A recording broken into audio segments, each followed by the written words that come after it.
It gives me enormous pleasure to introduce Tim Foskett, one of our clinical associates that I've known since the early 80s, a very long time, who's been pioneering incredible work with gay men around groups, gay and bi men around groups, and beyond now.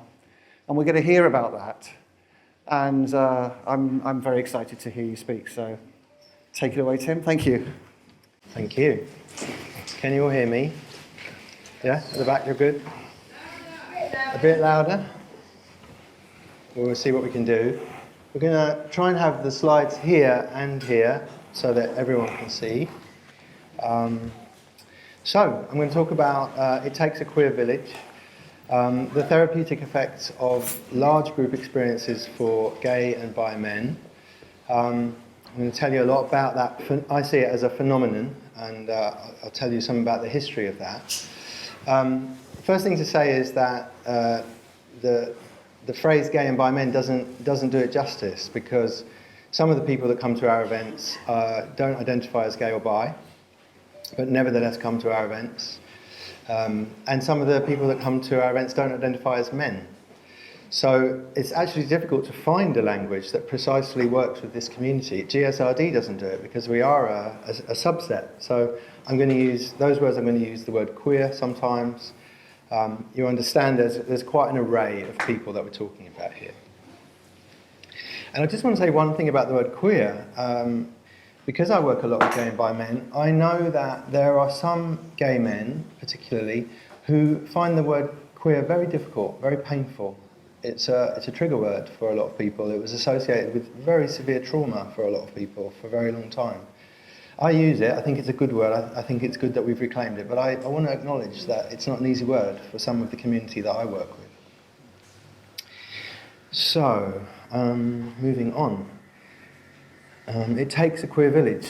And here we are in a queer village. I wanted to acknowledge just what a queer village pink therapy is and has been for so many of us over so many years.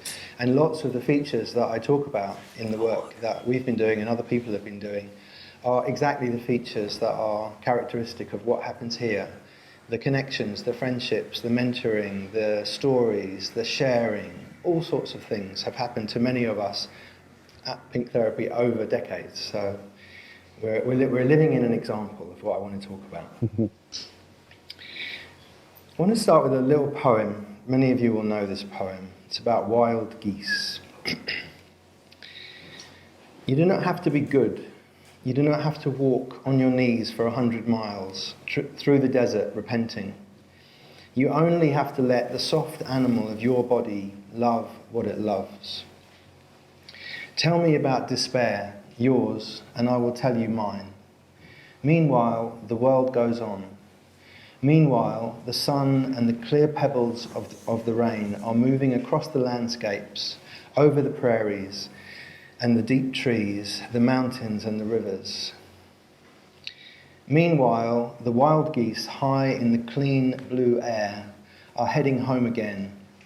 Whoever you are, no matter how lonely, the world offers itself to your imagination, calls to you like the wild geese, harsh and exciting, over and over announcing your place in the family of things.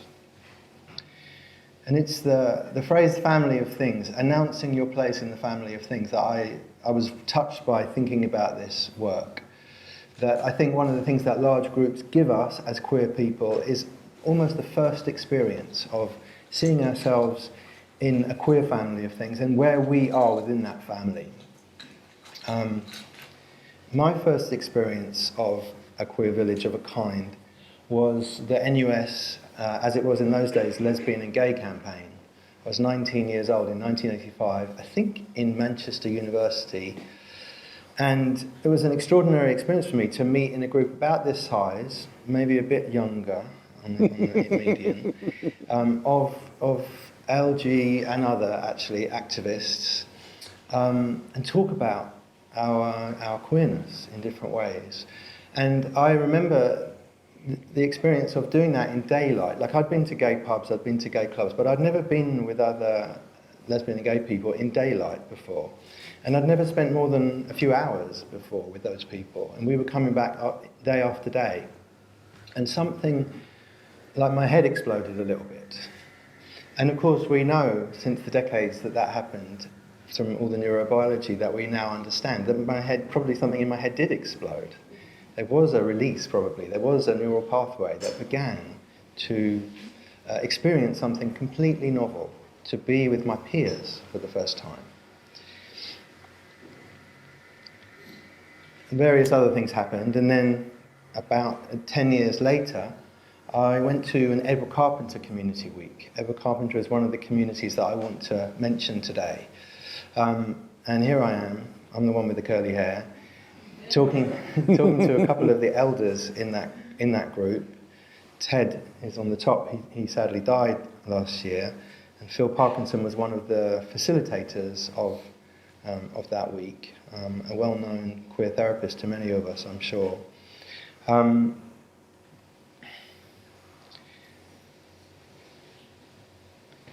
At the end of that experience of being with about 60 mostly gay men in the Lake District, I wrote a little poem. It's called Mirrors of Myself.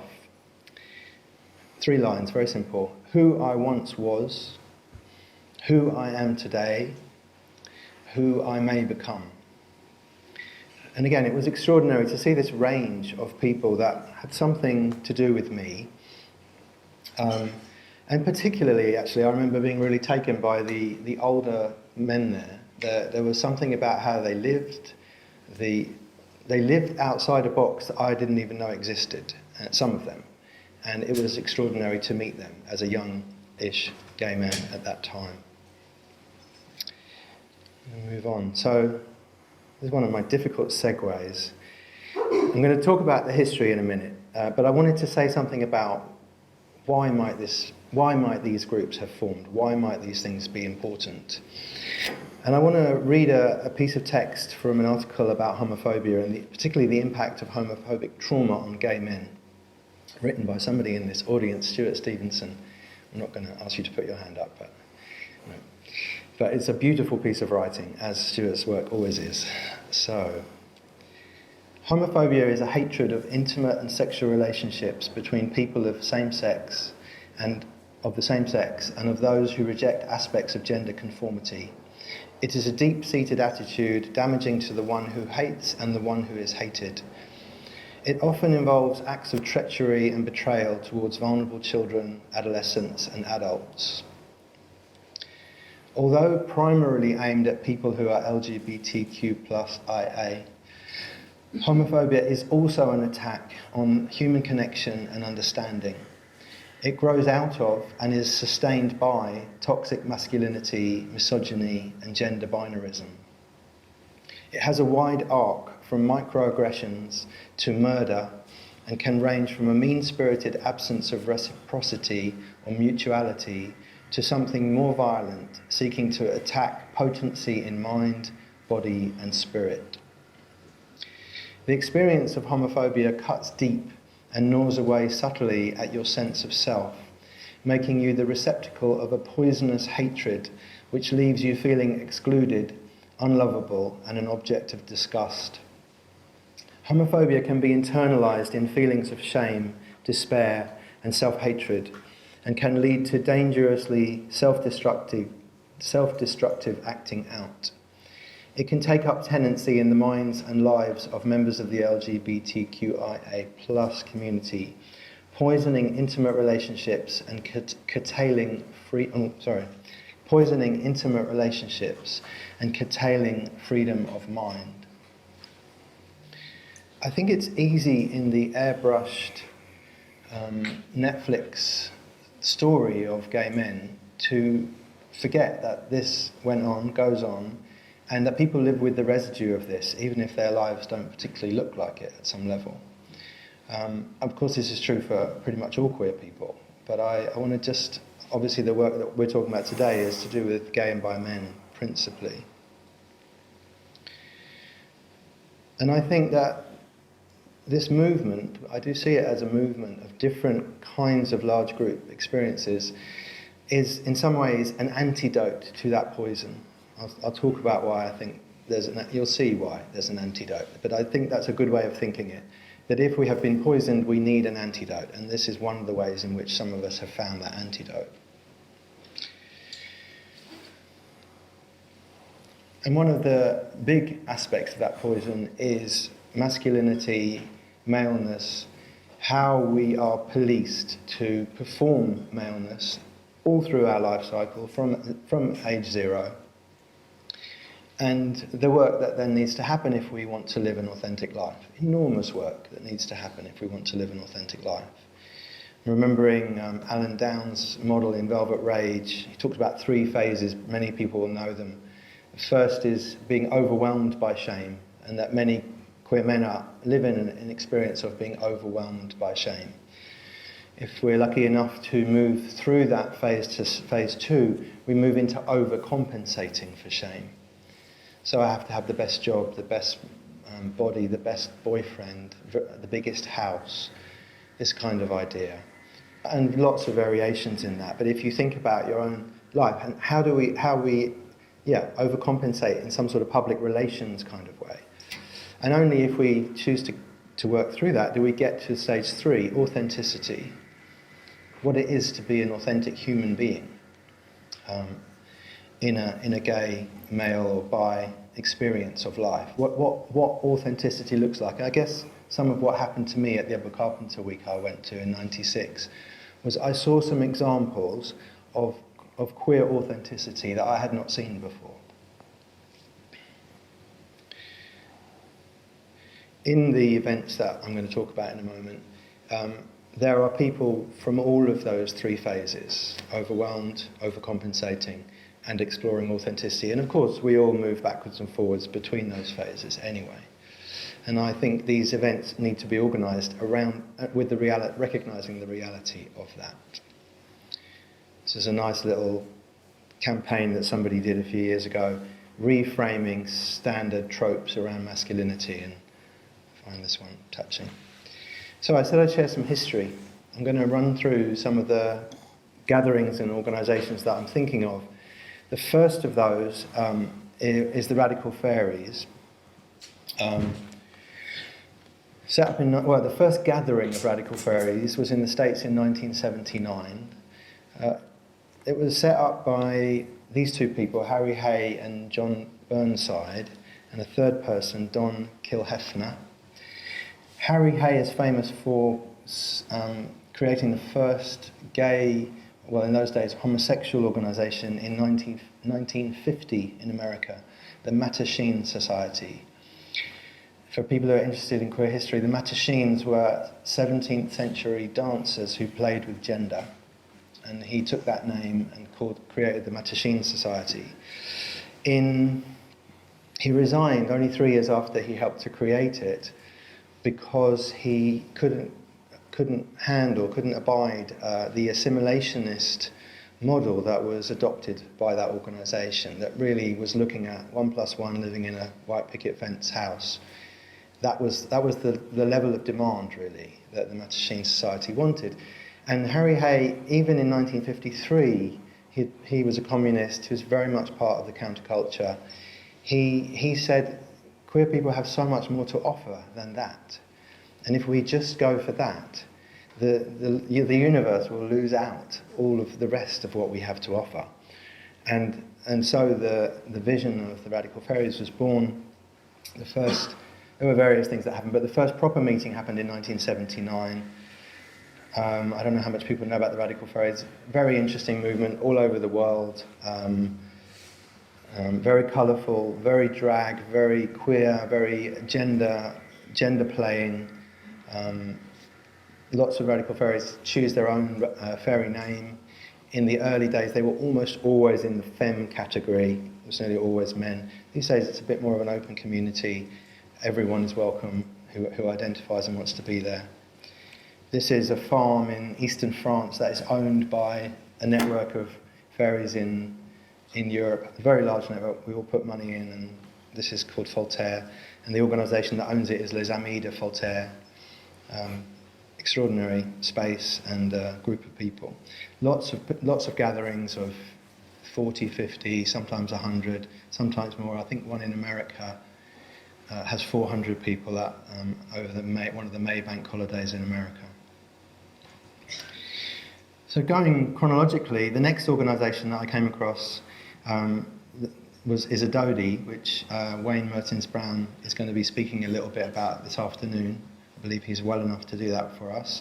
Formed in 1983, specifically for black gay men, still going strong. Lots of chapters, lots of events. He'll tell us more.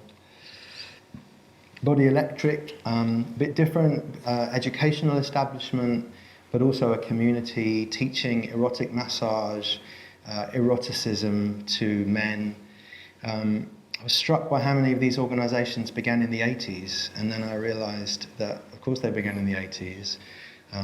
It was in part to do with HIV and to do with safe spaces for men to come together and handle what was going on for them. But it's also to do with the number of years of queerness being legal, feminism, the counterculture. You know, there's a process here.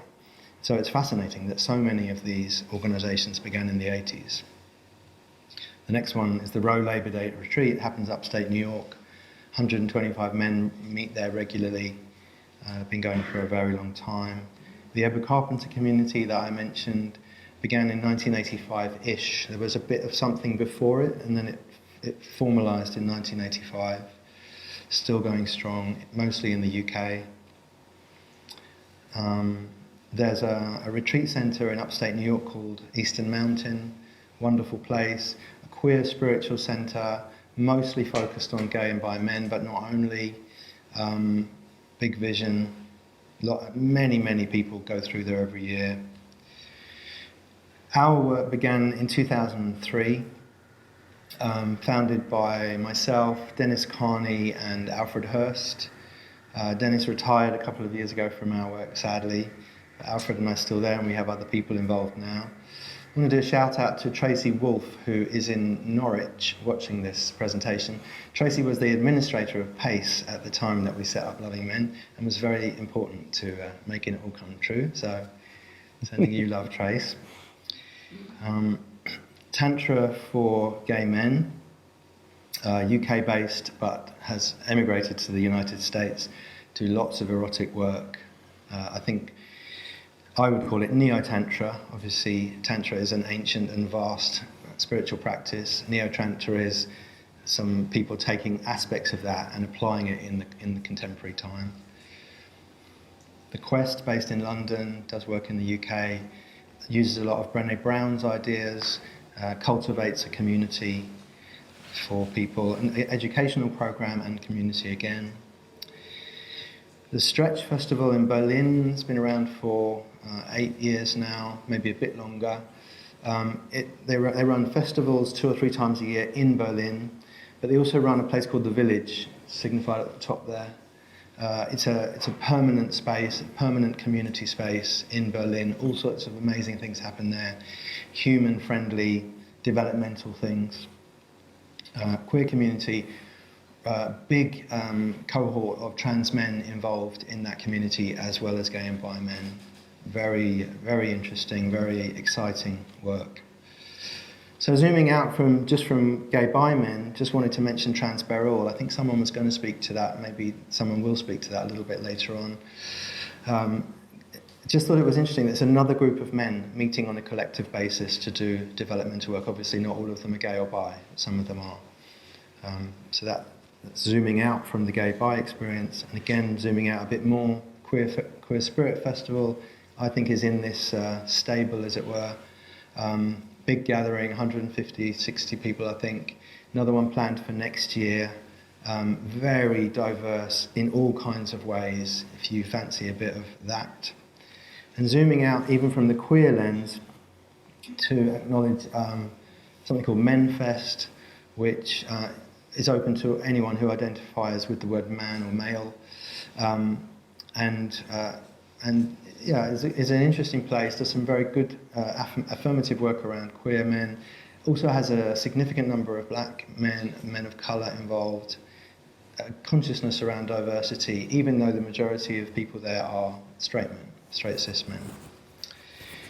And I also wanted to mention, because I came across it recently, a space in Lesbos, owned by a collective of women.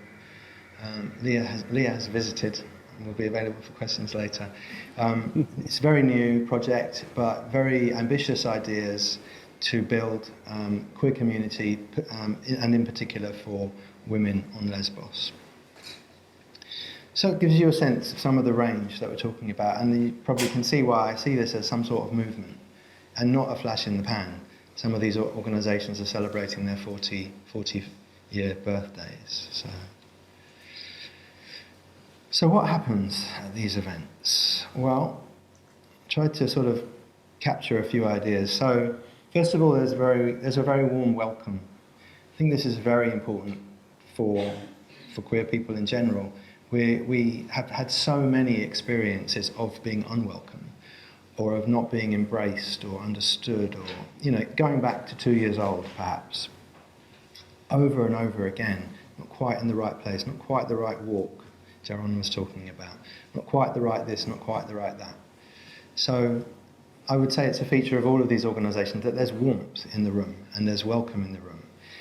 There's also space for hanging out, for living together, for rubbing up against each other, and I don't actually necessarily mean that sexually, like just the hangout I think is really important.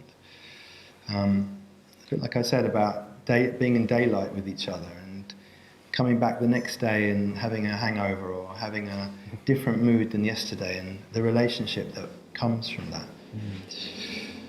These are some images from Loving Men as we go, just to give you some idea.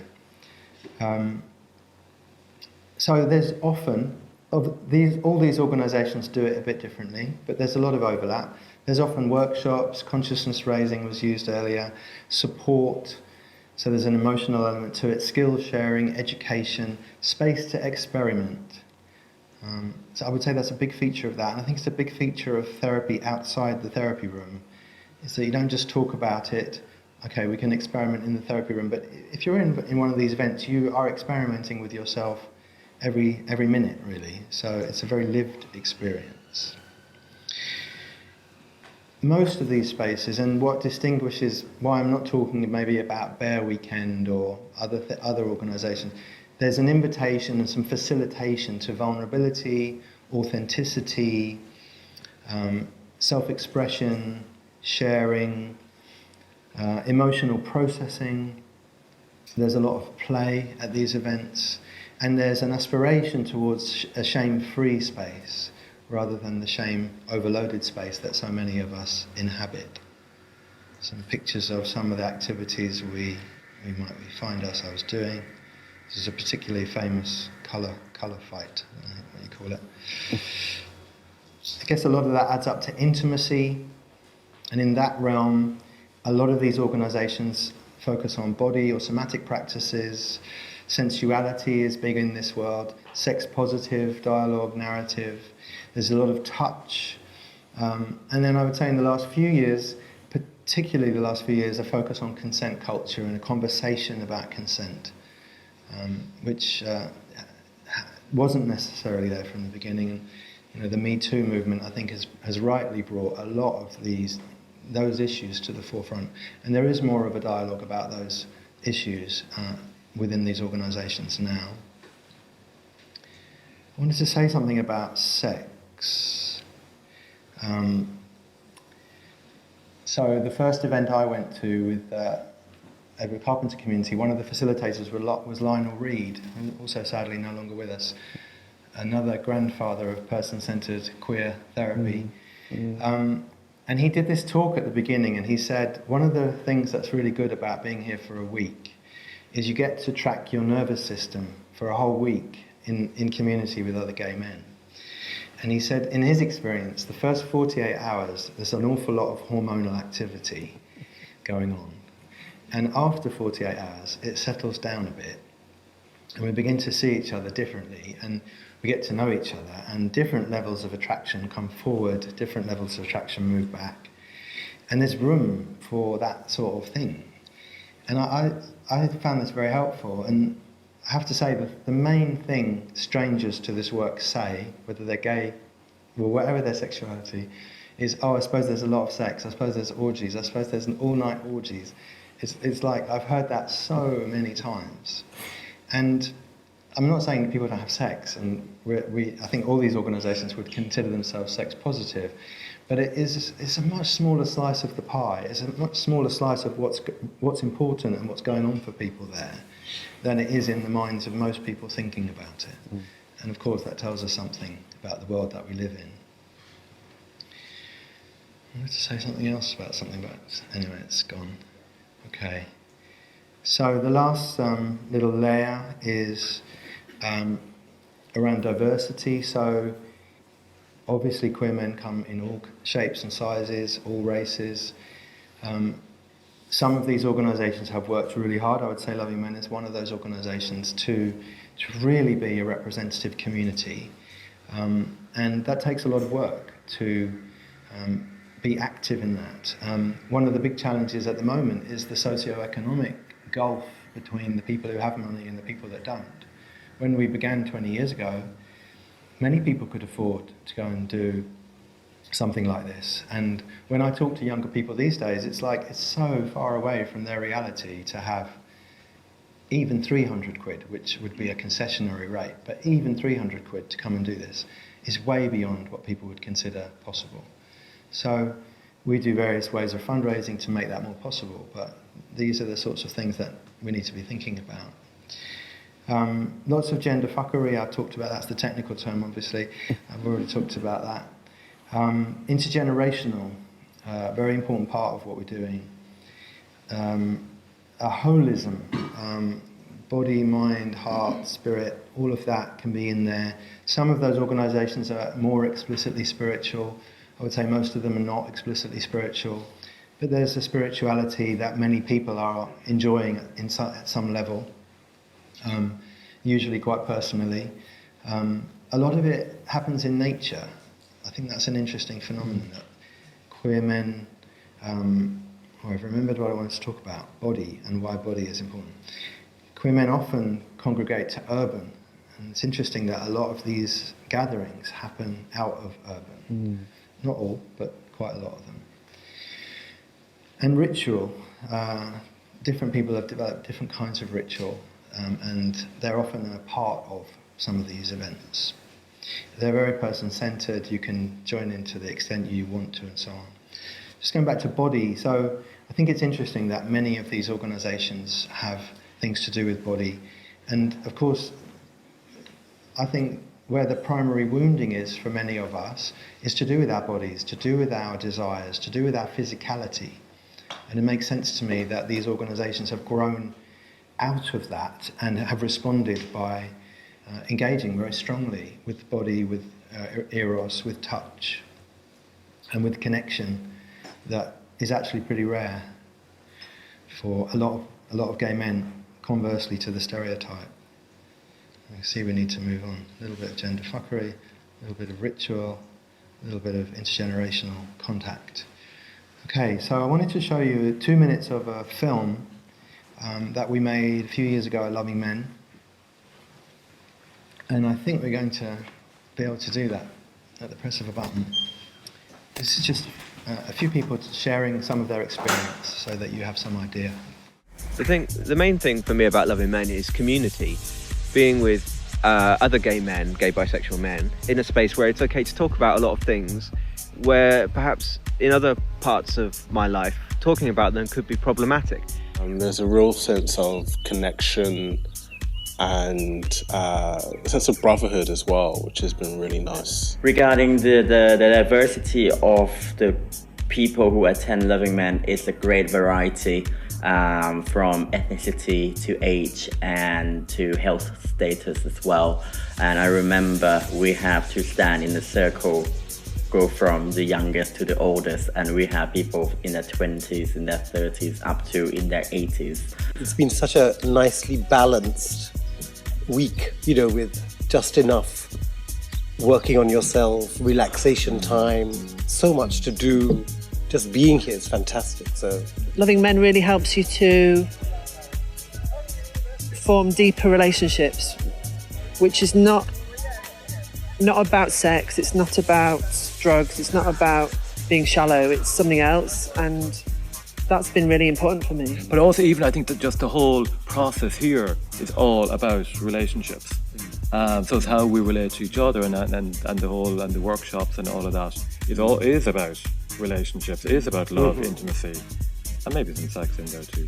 Yes, if you're lucky. I think one of the things that makes this event very special for me is the laughter. I mean, you know, I don't think I laugh as much as I do in 1 week as I do here. And I think for me that is very healing and very therapeutic.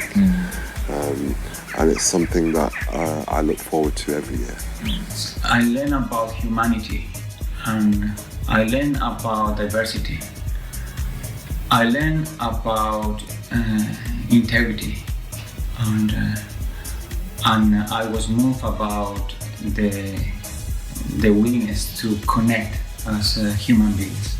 So I would say that's the essence of Loving Men, about meeting others, doing things with others, finding out about yourself, and hopefully those contacts will continue after, and I think that happens, and I've heard of people, you know, who've made really good friendships that way, and even we've had a few Loving Men weddings as well. The experience was quite moving. I think it was a week where I really shifted the way I lived my life after having that week, after interacting with gay men in a different kind of way, a way that I didn't think was possible.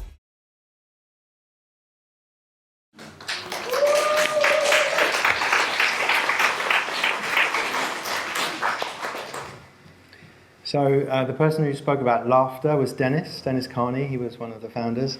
And the person who spoke about weddings is Alfred, also known as Willow, one of the other founders, just so you know who they are. Health warning. So, large group gatherings are not for everyone. They will stretch your comfort zone. They're designed to stretch your comfort zone. They can be challenging physically, emotionally, mentally. They're demanding in some ways. They can be a kind of flooding, and if you go back to that, I think outdated technique, but still happens. Although we work really hard on making them inclusive, safe, bigotry, prejudice-free, we cannot make that. That is a work in progress. That is a community in process. So they're not utopias. They're not perfectly safe. They're not free from homophobia, let alone racism, transphobia, or any of the others. And yet, I think what we have managed over many years is to cultivate a dialogue around that, to do educational work around that. And because we're quite a diverse community, it just comes up in the course of things. But it is an ongoing piece of work. And being part of them involves self-regulating and a lot of co-regulation. There's a lot of support structures built in to our work, but they're not for everyone. So I think it's worth knowing that and saying that.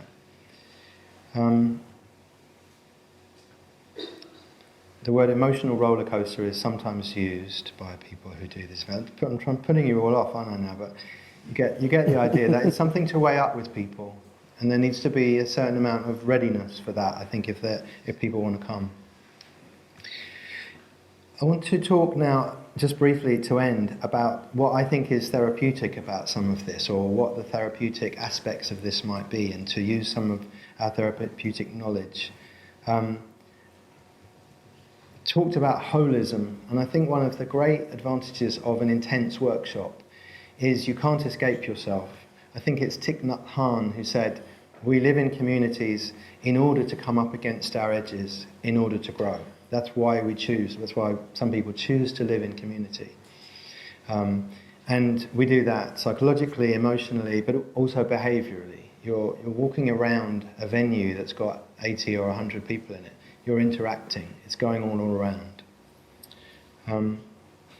The psychologist John Rowan wrote about, and other people have talked about it too in more recent times, how for millennia, human beings lived in small groups, usually no more than 150 people, and for millennia. And only in recent times have we lived in nuclear families in different arrangements and enormous cities. So there's something fundamental in our evolution around the size of a clan, a tribe, and so on. So I think it's interesting how these are in some ways replicating that.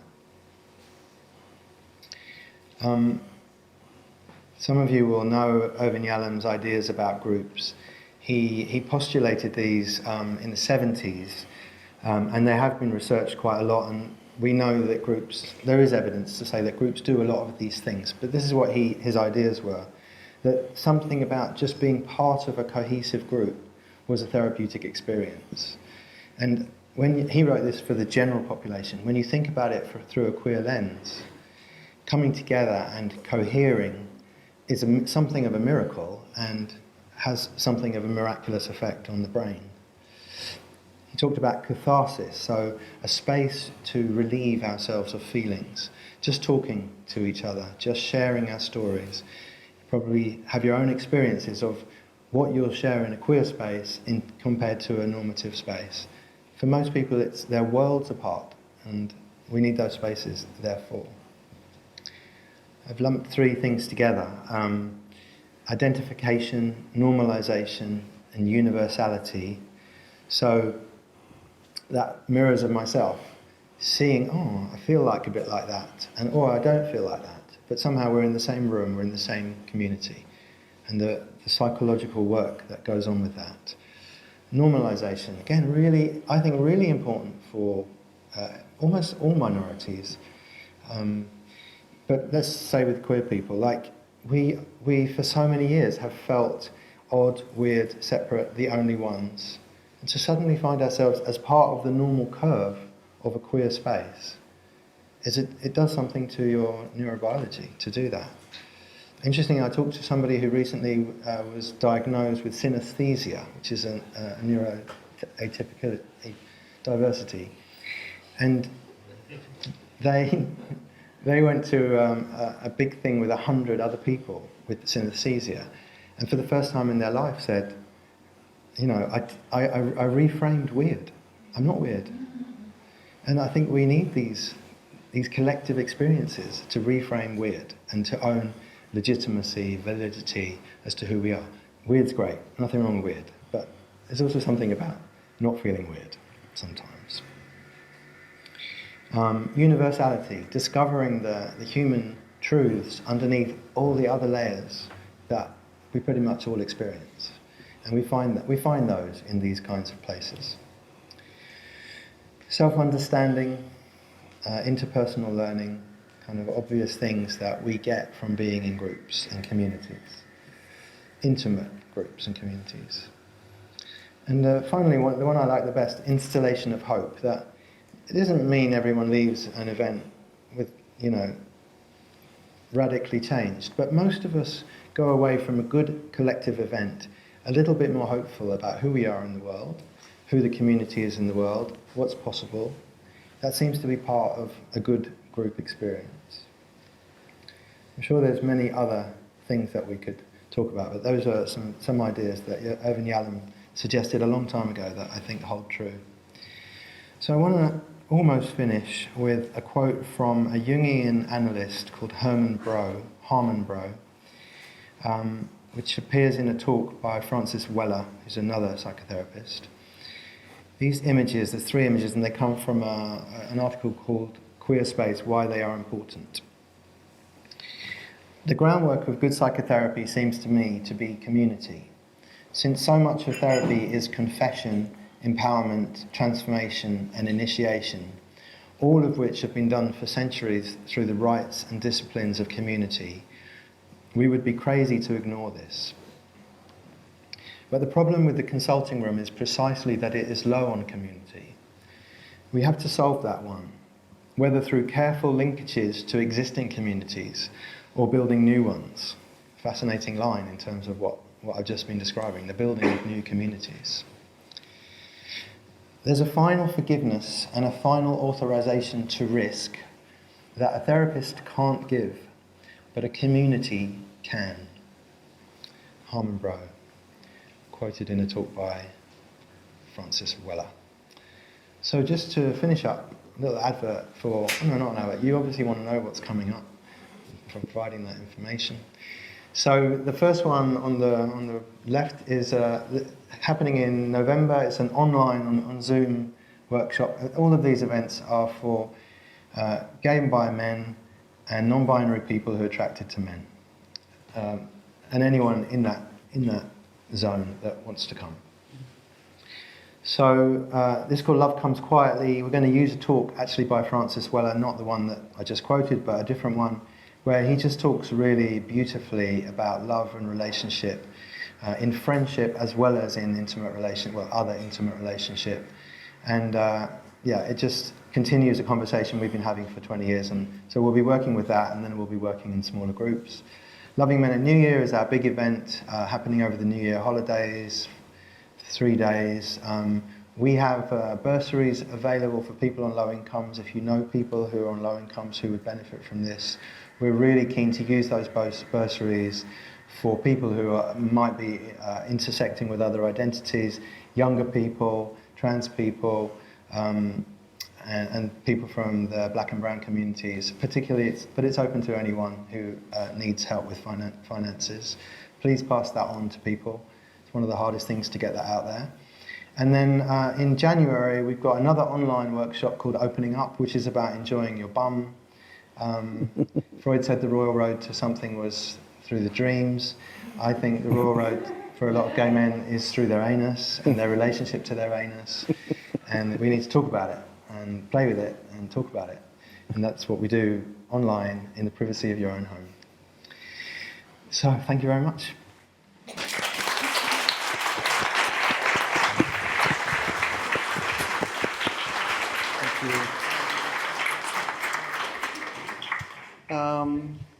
Comments, questions, reflections? While you're thinking, oh yes, there's a person there, thank you. Hi, I'm a great advocate of ECC, and I just got back from a week in August, and again my mind was blown, so thank you. But I have a question about your perspective about the age profile of people who go to these events. It strikes me it's the same people going, and so we're all getting older and older, and I'm not seeing new people come. And I have the experience of working in a university counselling service, and found it incredibly hard to get young people to come to group work. It seems that perhaps it's the individualism of modern life. And as another observation, I was once talking in a group to a younger gay man, and he said, "Why did you need gay bars?" And I was like, well, because how would you meet someone? Well, you just go online. So is there something about the age profile changing? And maybe this was a need for our generation, A. And B, do younger people see themselves as part of a gay or queer or LGBT community? Or do they just think, I'm just me and I just go online if I want to have a shag? I think some of these communities have exactly that phenomenon of as they age, as the people that started it age, so do the people that go on it. And there are some really interesting examples where they have bucked that trend. So the stretch stuff in Berlin is a very wide age range, including quite a lot of younger people. It's non-residential, so it's cheaper. It's in Berlin. It has a different identity. At Eastern Mountain, they run camps for younger people, and people go. They have to work at it. They get the fundraise for it. I know Gendered Intelligence run a camp for young trans people, very successful. So I think there are interventions, but I think the issues and the forces that you're talking about are also relevant. And you know, the way Gen Z people think is very different from even a decade up before that, and can't remember what they now call the ones after Gen Z. But so we do need to think about what their needs are and so on. We at Loving Men, we have quite a nice range, although you know it's true there is a bit of a drift in that direction. But there's always a few late 20s, early 30s that find their way, and some of them stay, and others come once or twice, and that's it. So I would encourage lots of creativity. I think there's something about the carpenter community that is a very interesting demographic, and that's what it is, you know, and it does it really well. So Yeah. But I mean, when we went to ECC events, we were young. Yeah. So It's true. we were some of the young ones at those Yeah. events, and they were very special. That intergenerational thing, I think, Yeah. was powerful friendships formed. So yeah, it's a shame that they're not getting more younger ones coming now. I haven't been for decades because I'm too old. Kaz has some questions. Kaz, thank you. So the room just wanted to thank you, but they also wanted me to reflect. This wonderful thing was happening as you were talking. The Queer Village inside the Zoom have all been sharing all the different groups and events that they know. Oh wow! So there's been around 20 links gone in. Oh, do you know about Quintimacy? Do you know about this? Do you know about that? So they've done exactly what you're talking about in Microcosm this afternoon. We'll try and save that chat. I'm going to try and... Yeah, and we'll put that out afterwards. That would be a very valuable resource. Thank you, online people. Thank you. I was going to add some of those myself. One of which is Quintessential. That's existed since 2015. That's Queer Tantra.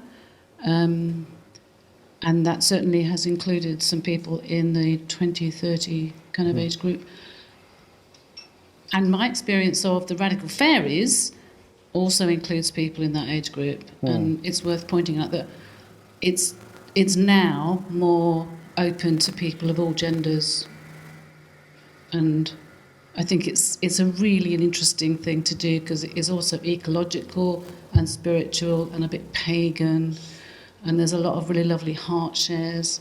So it's a space where people can be very open and share. So it's therapeutic in a sort of small T sense. Thank you. Thanks, Matt. Thank you. And they have a really radical model around finances. So people pay what they can afford, which is extraordinary. And I'm sure it's a key factor in why such a lot of young people are involved in the Radical Fair, amongst many others that you mentioned. Tim, thank you. I really enjoyed it. And your work is incredible. The amount of people you've touched is just amazing. And I run some GSID therapy groups, as you know.